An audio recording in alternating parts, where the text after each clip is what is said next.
चलिए बाबा, next chapter का revision चालू करते हैं। नेक्स्ट चैप्टर है क्लासिफिकेशन ऑफ गुड्स। सर कैसा चैप्टर है ये? बी ग्रेडेड बोल ले, सी ग्रेडेड बोल ले, 3 से 4 मार्क का एक छोटा सा क्वेश्चन पूछ लेते हैं। चलिए शुरू करते हैं। क्लासिफिकेशन। सर क्लासिफिकेशन का मतलब क्या होता है?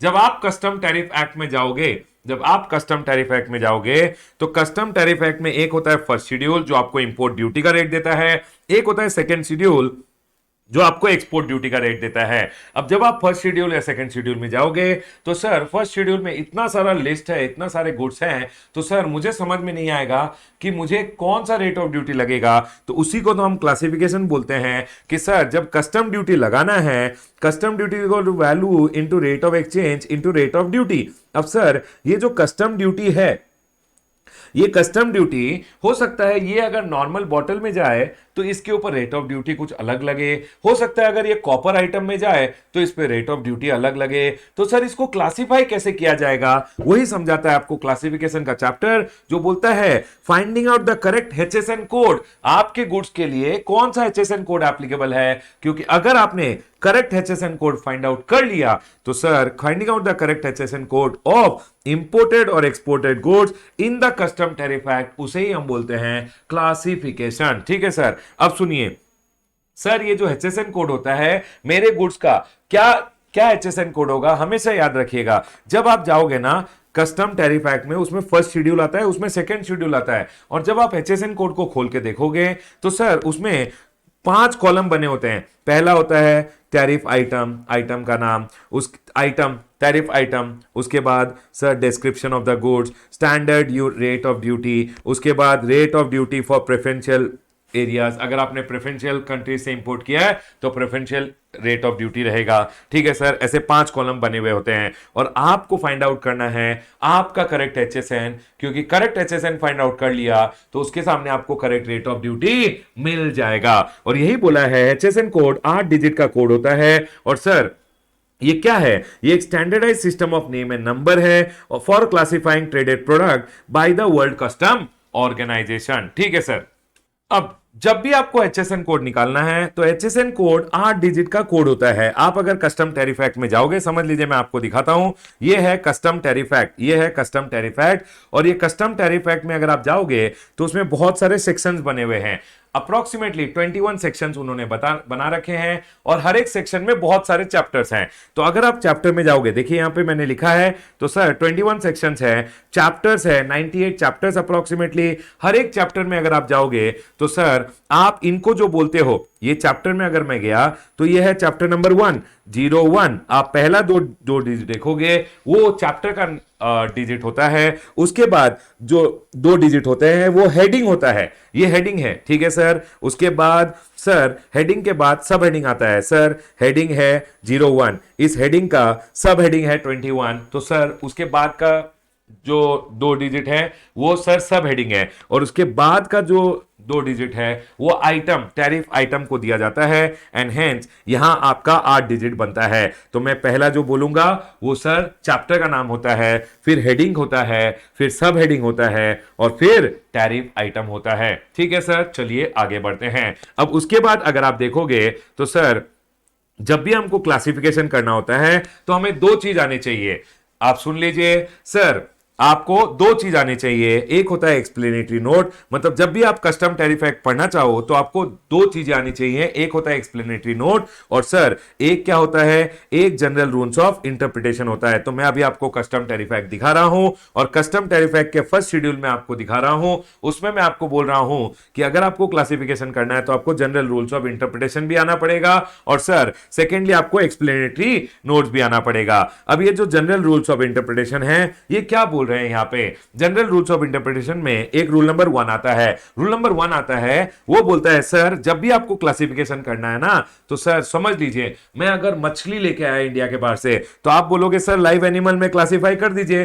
बेटा हमेशा याद रखिएगा, ये बोलता है जब भी आपको क्लासिफिकेशन करना है तो आप टाइटल ऑफ द सेक्शन पढ़िए, सेक्शन का ठीक है। ये बोल रहे हैं टाइटल ऑफ द सेक्शन नहीं, टाइटल ऑफ द सेक्शन या चैप्टर या सब चैप्टर जो होता है वो सिर्फ ईज ऑफ रेफरेंस के लिए होता है। अगर आपको क्लासिफिकेशन करना है, they don't have any legal force. अगर आपको क्लासिफिकेशन करना है तो क्लासिफिकेशन हमेशा आपको करना है in according with terms of the heading, section और चैप्टर नोट। मतलब सर नाम पे मत जा, चैप्टर का नाम पे या सेक्शन के नाम पे मत जा। जब भी आपको क्लासिफिकेशन करना है, सेक्शन का जो नोट्स है, चैप्टर का जो नोट्स है उसको पढ़िएगा, हेडिंग का नाम पढ़िएगा, उसके बाद आप क्लासिफिकेशन कीजिएगा। वो बोल रहे हैं सेक्शन के नाम पे, चैप्टर के नाम पे क्या पढ़ा है, उसका जो नोट्स है, नोट्स को पहले पढ़ना और ये जो हेडिंग का नाम है उसको पढ़ना और अकॉर्डिंगली आप क्लासिफाई करना। उसी के बाद बोला है अगर आपने क्लासिफाई नहीं कर पाया बाय अप्लाइंग दिस रूल, मतलब सेक्शन का नाम, चैप्टर का नाम या सर आपने जो सेक्शन का नोट, चैप्टर का नोट्स और आपने जो हेडिंग का नाम पढ़ा तो आप क्लासिफाई नहीं कर पाए, तो आप एक काम कीजिए, अप्लाई कीजिए रूल नंबर 225। और रूल नंबर 225 बोलता है, चलिए आगे देखते हैं। लेकिन सर यहां पे मैंने एक नोट लिखा है कि सेक्शन नोट और चैप्टर नोट क्या होता है। सेक्शन नोट और chapter note beginning of the section और चैप्टर में दिए होते हैं। मैंने आपको दिखाया, ये रहा सेक्शन नोट, ये रहा चैप्टर नोट, इनको बिगनिंग ऑफ द सेक्शन और चैप्टर में दिया होता है। And sir they are part of the law, statute का पार्ट है and they have legal authority in determining classification. आपको जब भी क्लासिफिकेशन करना है तो क्लासिफिकेशन करने के लिए आपको सेक्शन नोट, चैप्टर नोट और हेडिंग का नाम पढ़ना है, उसी के बाद आपको क्लासिफाई करना है। बस सर चैप्टर का नाम पढ़ लिया बिना नोट्स पढ़े, सेक्शन का नाम पढ़ लिया बिना नोट्स पढ़े, आप क्लासिफाई मत कीजिएगा। उसके बाद आ जाइए रूल नंबर 2 आता है कि सर अगर आपको क्लासिफिकेशन करना है इनकम्प्लीट, अनफिनिश्ड, अनअसेंबल्ड, डिसअसेंबल्ड आइटम या गुड्स का complete knockdown, semi knockdown condition में अगर कोई है, इनकम्प्लीट, अनफिनिश्ड, अनअसेंबल्ड, डिसअसेंबल्ड अगर कोई है, तो ये बोल रहे हैं सर आप जब हेडिंग को देखते हो ना, वो हेडिंग इंक्लूड करता है हमेशा। समझ लीजिए कार विदाउट सीट, कार को तो कार में ही क्लासिफाई करेंगे, कार विदाउट सीट को भी कार में ही क्लासिफाई करेंगे। क्यों सर? क्योंकि ये बोल रहे हैं जब आप एक हेडिंग को देखते हो, हेडिंग इंक्लूड दैट आइटम, वो item complete, incomplete, unassemble, disassemble. For an example ये चेयर को अगर आप डिसअसेंबल भी कर दोगे, फिर भी अगर चेयर इंपोर्ट किया तो आप ऐसे तो नहीं बोल सकते व्हील्स अलग इंपोर्ट किए, सीट अलग इंपोर्ट किया, ऐसा नहीं होगा। हमेशा अनअसेंबल्ड चेयर को भी चेयर वाले कंप्लीट वाले हेडिंग में ही क्लासिफाई किया जाएगा। Classify under the heading of complete article, मतलब अगर आपने कोई आइटम इनकम्प्लीट मंगाया, पेंट वगैरह नहीं किया हुआ है, फिर भी आप उसको कंप्लीट आइटम में क्लासिफाई कीजिए। अनफिनिश्ड है, अनअसेंबल्ड है, डिसअसेंबल्ड है, तो भी ये बोल रहे हैं एक आर्टिकल अगर कंप्लीट आया है, कंप्लीटली असेंबल्ड आया है, तो सर उसमें ही क्लासिफाई करते हो, उस आइटम में। कार विदाउट सीट, कार में ही क्लासिफाई होगा। कार कंप्लीट आया तो भी कार में ही क्लासिफाई होगा।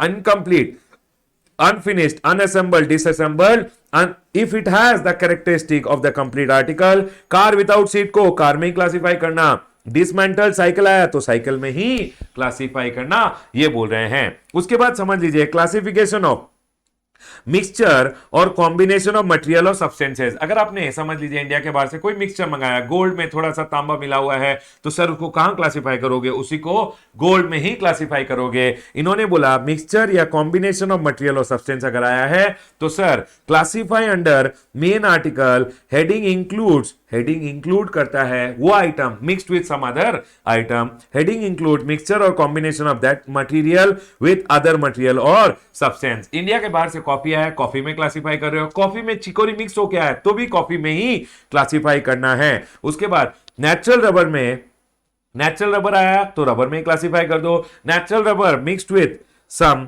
सिंथेटिक रबर आया तो भी आप नेचुरल रबर में ही, थोड़ा बहुत मिक्स्ड है तो भी नेचुरल रबर में क्लासिफाई कर दो। मिल्क के साथ विटामिन आए हैं तो क्या मिल्क और विटामिन को अलग लो? कैसे करोगे? मिल्क में तो विटामिन मिक्स्ड है तो मिल्क में ही क्लासिफाई कर देना। कॉर्नफ्लेक्स मंगाए विथ नट्स तो कॉर्नफ्लेक्स में ही क्लासिफाई होगा। बस यही बोलना चाहते हैं। Rule number 1, section note, chapter notes और terms of the heading, heading का नाम को पढ़ के क्लासिफाई करना। रूल नंबर 2 मैंने आपको बताया, इनकम्प्लीट, अनअसेंबल्ड, डिसअसेंबल्ड आइटम्स को हमेशा याद रखिएगा, heading always include that item, unassembled, disassembled main article के हेडिंग में ही क्लासिफाई कर देना। अगर कोई मिक्सचर आया है, कोई चीज मिक्स होके किसी के साथ आई है तो सर याद रखिएगा वो हेडिंग हमेशा इंक्लूड करता है वो article mixed with some other article also. उसके बाद यही बोला है यहां पे classify under the main article, क्योंकि हेडिंग ऑलवेज इंक्लूड करता है मिक्सचर और combination of that material with other substances. उसके बाद आता है रूल नंबर 3 कि sir if one product is classifiable under two और मोर, मतलब अगर आपने 2B लगाया, ये मिक्सचर वगैरह लगाया, या सर और एनी अदर रीजन आप देख रहे हो कि गुड्स आर क्लासिफाइबल अंडर 2 और मोर हेडिंग, तो हमेशा prefer specific heading over general heading. हमेशा याद रखिएगा, समझ लीजिए आपने इंडिया के बाहर से एक लेदर बैग मंगाया, लेदर बैग को लेदर में भी डाल सकते हो और लेदर बैग को बैग में भी डाल सकते हो। सर लेदर का बना हुआ बैग इस, अगर आप देखोगे तो स्पेसिफिक क्या है उसमें, स्पेसिफिकली इट्स ए बैग, और sir generally it's leather, leather का आइटम। तो आपको क्लासिफाई करना है हमेशा स्पेसिफिक ओवर जनरल हेडिंग। मैं आपको बोलता हूं टीवी का, एक टेलीविजन का हेडिंग अलग से है। अगर टीवी आया इंडिया के बाहर से तो टीवी का हेडिंग में डालोगे या इलेक्ट्रॉनिक्स में डाल दोगे? सर टीवी का अगर स्पेसिफिक हेडिंग है तो टीवी में डालेंगे ना। तो यही बोला है स्पेसिफिक हमेशा ओवर जनरल आपको लेना है। Leather bag classify as bag, हमेशा याद रखिएगा। उसके बाद अब ये बोल रहे हैं नोट, अगर कोई मिक्सचर है, कोई कॉम्पोजिट गुड्स है, या कोई आइटम इन ए सेट है, कोई भी आइटम इन ए सेट वगैरह आया है, कोई मिक्सचर है या कोई कॉम्पोजिट गुड्स है, तो सर हमेशा याद रखिएगा each heading to be treated as equally specific. कोई आइटम इन ए सेट आया है, 4-5 आइटम है, ईच हेडिंग को आप स्पेसिफिकली लीजिए और ये बोल रहे हैं अप्लाई कीजिए essential character test on mixtures. उसके बाद क्या बोल रहा है ये, कोई कंपोजिट गुड्स या आइटम इन ए सेट अगर आया है तो उस पे एसेंशियल कैरेक्टर टेस्ट लगेगा। एसेंशियल कैरेक्टर टेस्ट मतलब मैंने इंडिया के बाहर से एक लैपटॉप मंगाया, लैपटॉप में सॉफ्टवेयर आया है, तो सर एसेंशियली तो मैंने लैपटॉप मंगाया है, लैपटॉप के साथ सॉफ्टवेयर आया, चलिए कोई बात नहीं, स्टिल क्लासिफाइबल एज लैपटॉप। समझ लीजिए मैंने इंडिया के बाहर से एक सॉफ्टवेयर मंगाया और सॉफ्टवेयर के साथ मैंने इंडिया के बाहर से एक सॉफ्टवेयर का सीडी मंगाया और सॉफ्टवेयर के साथ एक मैनुअल आया है, कहां क्लासिफाई करोगे? सर ये क्लासिफाई करेंगे तो कंपोजिट गुड्स हो गया, सीडी के साथ एक सॉफ्टवेयर का सीडी के साथ एक मैनुअल आया है, तो सर इसको क्लासिफाई करेंगे अंडर सॉफ्टवेयर। तो यही बोला गया है mixed composite goods, mixed composite goods or item in a state classify as if consisting of material or component giving the essential character. Software loaded in laptop is composite supply classifiable as laptop. ठीक है sir. उसके बाद आता है later the better rule. हमेशा याद रखिएगा later the better rule बोलता है आप क्रोनोलॉजिकली क्लासिफाई करते रहिए और जो लास्ट में जिस हेडिंग में पड़ेगा उसमें क्लासिफाई कर देना। यही बोल रहा है इफ ए और बी इज नॉट एप्लीकेबल 2 और मोर हेडिंग में क्लासिफाई हो रहा है और सारा स्पेसिफिक है। सर 2 और मोर हेडिंग में क्लासिफाई हो रहा है और सारा स्पेसिफिक है, तो सर आपको क्लासिफाई करना है under the last heading in numerical order. और सर एग्जांपल ये महिंद्रा इंपेरियो, समझ लीजिए 8403 इसको मैं क्लासिफाई करूं as passenger vehicle and 8405 goods vehicle, तो आप किस में क्लासिफाई करोगे? जो हेडिंग लेटर आता है वही बेटर होता है, ये बोला गया है। बाबा ये सिर्फ मैंने समझाने के लिए बोला है, ठीक है। लेटर द बेटर मतलब आप क्रोनोलॉजिकल ऑर्डर में क्लासिफाई करते रहिए, जो लेटर वाला हेडिंग है वही बेटर हेडिंग है, ऐसा बोल दिया है। तो सर मैंने आपको रूल नंबर 1 पढ़ाया, रूल नंबर 2 पढ़ाया, रूल नंबर 3 पढ़ाया। Rule number 3 important from exam point of view. उसके बाद आता है rule number 4। Sir rule number 4 क्या होता है? Akin rule, same to same, मतलब समझ लीजिए आपने कोई आइटम मंगाया है वैसा ही और उस आइटम का कोई हेडिंग नहीं है, तो वैसा ही अगर कोई और आइटम है उसके हेडिंग में आप क्लासिफाई कर सकते हो। अकीन रूल मतलब जब सारे ऊपर वाले रूल्स एप्लीकेबल नहीं होते, generally applied when heading is unavailable, जो आपने आइटम मंगाया है उसका हेडिंग ही नहीं है, तो ये बोल रहे हैं क्लासिफाई अंडर सिमिलर गुड्स का हेडिंग। और ये बोल रहे हैं plastic films for car to be classified under builder ware और प्लास्टिक शटर। जो ये प्लास्टिक शटर होते हैं इनको क्यों इंपोर्ट किया जाता है? क्योंकि इससे सनलाइट्स वगैरह नहीं आते। अगर आप लगा देते हो प्लास्टिक शटर्स तो उससे सनलाइट नहीं आती। अब कार्स के ऊपर जो प्लास्टिक फिल्म्स लगती हैं उनके लिए कोई स्पेसिफिक हेडिंग तो है नहीं, तो इन्होंने बोला आप प्लास्टिक शटर्स में ही बेसिकली जो ये कार्स वाली प्लास्टिक फिल्म्स आती हैं उनको भी क्लासिफाई कर दीजिए। उसके बाद आ जाइए, नेक्स्ट आता है रूल नंबर 5। रूल नंबर 5 बात करता है पैकिंग केसेस, कंटेनर और मटेरियल के बारे में। पैकिंग केसेस, कंटेनर और मटेरियल के बारे में। सर समझ लीजिए मैंने कैमरा के साथ एक कैमरा का केस आया है, नेकलेस के साथ नेकलेस का केस आया वो लाल रंग का, गन के साथ, ड्राइंग इंस्ट्रूमेंट के साथ अगर ये कोई स्पेसिफिकली शेप्ड और fitted to contain specific article, आपने कोई चीज मंगाया है, मतलब कैमरा के साथ जो कैमरा का केस आता है वो स्पेसिफिकली शेप्ड होता है sir, it is fitted to contain specific article होता है और set of article and it is suitable for long term use and presented with the intended article. तो ये बोल रहे हैं सर कैमरा के साथ जब कैमरा का केस आया तो सर कैमरे के केस को भी आप क्लासिफाई कर दीजिए along with the specific article और सेट ऑफ आर्टिकल। ठीक है सर। उसके बाद समझ लीजिए packing material container of a kind normal use. समझ लीजिए मैंने शर्ट मंगवाया इंडिया के बाहर से और शर्ट एक कार्टन बॉक्स में डाला हुआ था प्लास्टिक वगैरह पैकिंग के साथ। तो सर ये जो पैकिंग मटेरियल होता है इनके लिए बोला गया है प्रेजेंटेड विद द गुड्स है, classify with the goods only. समझ लीजिए आपने शर्ट मंगाया, शर्ट कार्टन बॉक्स में पैक था तो उसको भी शर्ट के साथ ही क्लासिफाई कर देना। ठीक है सर। उसके बाद एक बात बोला गया है रूल इज नॉट एप्लीकेबल, मतलब इन चीजों को आपको सेपरेटली क्लासिफाई करना है अगर durable container capable of repetitive use. अगर आपने कोई कंटेनर ऐसा है, समझ लीजिए सिलेंडर गैस आया इंडिया के बाहर से फॉर एन एग्जांपल और सिलेंडर आया है, सिलेंडर आया वापस गया, आया वापस गया, इस केस में ये बोल रहे हैं ये रूल एप्लीकेबल नहीं होगा।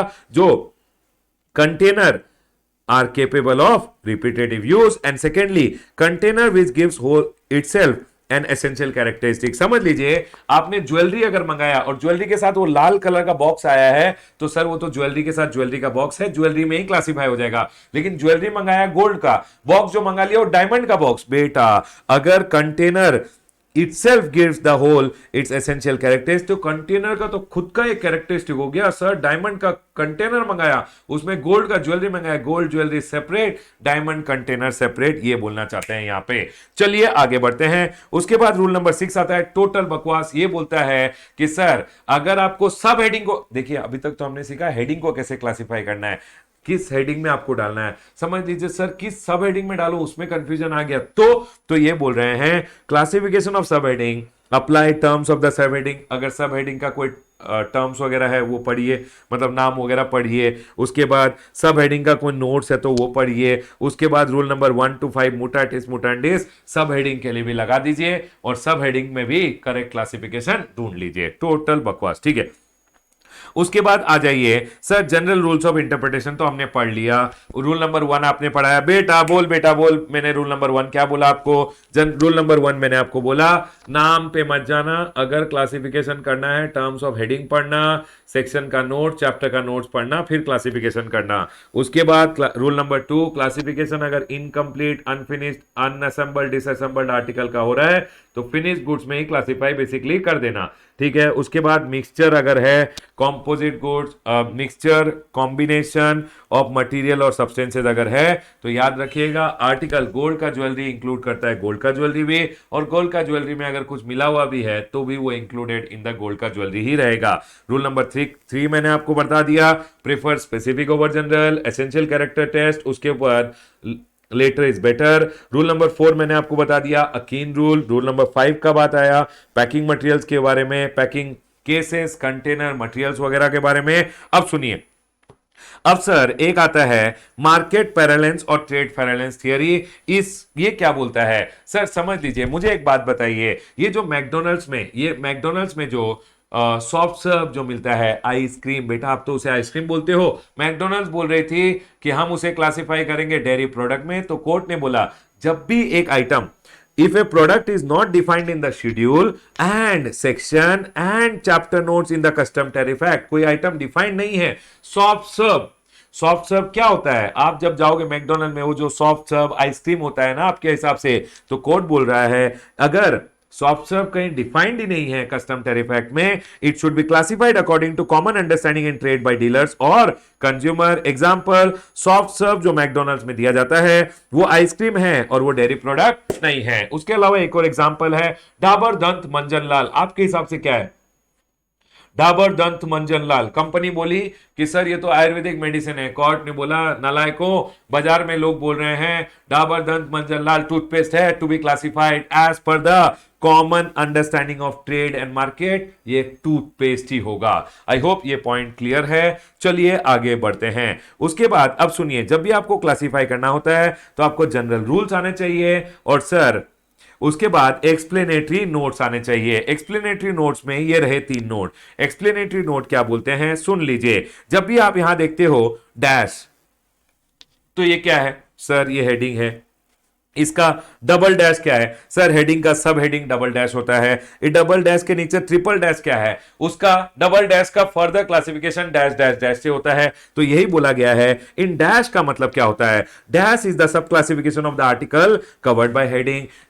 सर हेडिंग से जो आर्टिकल कवर्ड है, ये जो हेडिंग में आर्टिकल कवर्ड है लाइव हॉर्सेस, इनका एक डैश देके क्लासिफाई किया गया है, उसको further class dash dash is the sub classification of the immediately article with dash. जो डैश वाला आर्टिकल है उसका सब classification is dash dash. Sir dash dash dash और डैश डैश डैश डैश क्या होता है? जो डैश डैश वाला आर्टिकल है उसका सब classification is given by dash. जो डैश है और डैश डैश है उसका सब क्लासिफिकेशन दिया जाता है बाय ट्रिपल डैश और 4 डैश। उसके बाद आता है कि सर ये जो आप कस्टम टैरिफ एक्ट पढ़ते हो तो इसमें परसेंटेज बोला है, किसका परसेंटेज सर? तो गवर्नमेंट ने बोला सर वैल्यू का percentage. Duty shall be such percentage of value of goods under section number 14 and the last one is sir समझ लीजिए प्रेफरेंशियल रेट नहीं है तो बेटा आप स्टैंडर्ड रेट लगाएंगे। ये बोल दिया गया standard rate applicable if preferential rate is unavailable. ये 3 एक्सप्लेनेटरी नोट थे कि सर जब भी आप एक कस्टम टैरिफ एक्ट को पढ़ो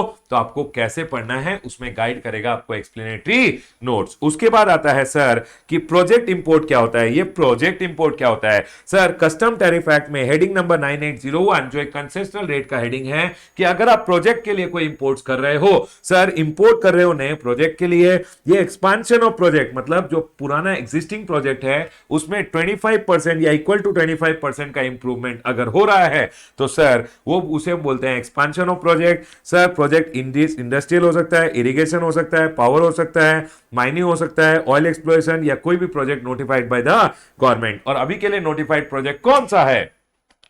नोटिफाइड प्रोजेक्ट है metro project, monorail project, sir airport development project. Eligible import क्या क्या आप इंपोर्ट कर सकते हो अंडर प्रोजेक्ट इंपोर्ट? सर आप सारे मशीन मंगा सकते हो, इंडस्ट्रियल इंस्ट्रूमेंट मंगा सकते हो, अपार्टस मंगा सकते हो, appliances, auxiliary equipment, component and raw material जो आपको इनिशियल सेटअप के लिए चाहिए या एक्सपांशन के लिए चाहिए, sir spares, other raw material. उसके बाद बोला गया है other raw material and consumable for the maintenance of sir plant and project. P मतलब प्लांट एंड प्रोजेक्ट के लिए मेंटेनेंस के लिए अगर आपको चाहिए तो आप 10% of the value of goods other raw material and spheres भी कंज्यूमेबल्स भी मंगा सकते हो। उसके बाद सर ट्रीटमेंट, ये जो मैं सारे आइटम मंगाऊंगा इनका ट्रीटमेंट क्या होगा? तो इन्होंने बोला 9801 में क्लासिफाई करना। बेसिक कस्टम ड्यूटी जो 9801 हेडिंग में बोला हुआ है वही लगेगा। सोशल वेलफेयर सरचार्ज लगेगा, प्लस सोशल वेलफेयर सरचार्ज तो आपको पता है 10% लगता है। और सर 10% किसका लगता है? कस्टम ड्यूटी के ऊपर लगेगा। और सर IGST 18% लगाया जाएगा। डन सर, पॉइंट क्लियर है। उसके अलावा एक छोटा सा पॉइंट मैंने यहां लिख रखा है कि सर जब आप ये कस्टम टैरिफ एक्ट देखते हो तो यहां यूनिट लिखा होता है। ये यूनिट का मतलब क्या होता है? तो इन्होंने बोला स्टैंडर्ड यूनिट ऑफ क्वांटिटी बोलते हैं। It's a unit of measure prescribed in the third column. ये फर्स्ट सेकेंड थर्ड कॉलम में प्रेस्क्राइब होता है।